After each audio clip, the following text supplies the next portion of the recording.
बैजंत पांडा के नेतृत्व में डेलीगेशन बहरीन रवाना। सऊदी अरब, कुवैत, बहरीन और अल्जीरिया की यात्रा पर यह डेलीगेशन जा रहा है। इससे जुड़ी भी जानकारी देंगे आपको। देखा, आतंकवाद के लिए जीरो टॉलरेंस है हमारा, ये बैजंत पांडा ने कहा है। उन्होंने ये भी कहा कि नया भारत है, हम जरूर प्रतिक्रिया देंगे। तो ये सऊदी अरब, कुवैत, बहरीन और अल्जीरिया की यात्रा पर डेलीगेशन रवाना हुआ है। और बता दें आपको कि ये डेलीगेशन भी बेहद महत्वपूर्ण है। आतंकवाद के लिए जीरो टॉलरेंस की नीति हमारी है, ये बात रवाना होने से पहले बैजंत पांडा ने कही। और ये नया भारत है, हम ज़रूर जवाब देते हैं और जवाब आगे भी देंगे। तो ये बड़ी जानकारी आपको हम दे दें कि डेलीगेशंस लगातार रवाना हो रहे हैं और कल रात भी कई डेलीगेशंस रवाना हुए। उस दौरान की तस्वीरें हैं। सऊदी, कुवैत, बहरीन और ये जो गल्फ कंट्रीज़ की यात्रा पर ये डेलीगेशन जा रहा है, उसको बैजंत पांडा लीड कर रहे हैं। और यहाँ पर उन्होंने क्या कहा वो भी हम आपको बता रहे हैं। उन्होंने कहा कि आतंकवाद के खिलाफ हैं हम, ये नया भारत है, हम जरूर प्रतिक्रिया देंगे। आतंकवाद पर जीरो टॉलरेंस की नीति पर सरकार काम कर रही है। आदरणीय मोदी जी के नेतृत्व में भारत ने जो न्यू नॉर्मल सेट किया है पिछले दशक में, यह है कि आतंकवाद के लिए हमारा जीरो टॉलरेंस है।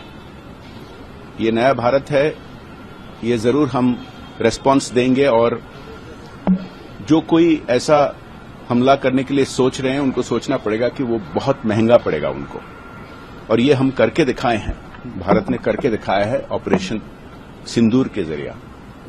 और एक के बाद एक पाकिस्तान के जो झूठ है सब पकड़े जा रहे हैं। वो जो प्रकार के सब आरोप किए थे कि इंडिया भारत पर हमला किया, उनके कोई प्रमाण नहीं है। हमारे फोर्सेज ने जो कहा उसके लिए सैटेलाइट पिक्चर्स, इसके लिए विभिन्न प्रकार के इंफॉर्मेशन कोरोबोरेशन है।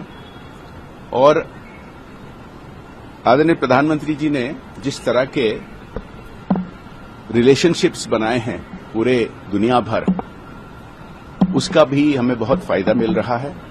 देखिए, जिस तरह से हम जूझ रहे हैं आतंकवाद से,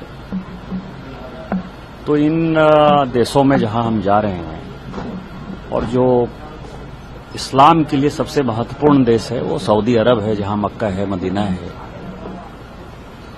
काबा है, वो भी इसी तरह के आतंकवाद से जूझ रहे हैं।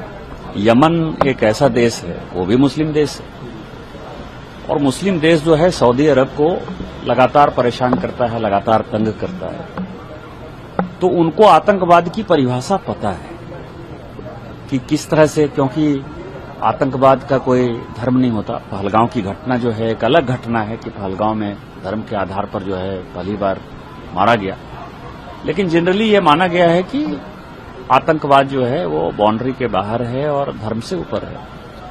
तो हम इन बातों को रखेंगे, क्योंकि सऊदी अरब के साथ साथ ही फॉरेन पॉलिसी बहरीन की भी उसी तरह से डिसाइडेड है और एक दूसरे के प्रति जो है उन दोनों का कोऑपरेशन है।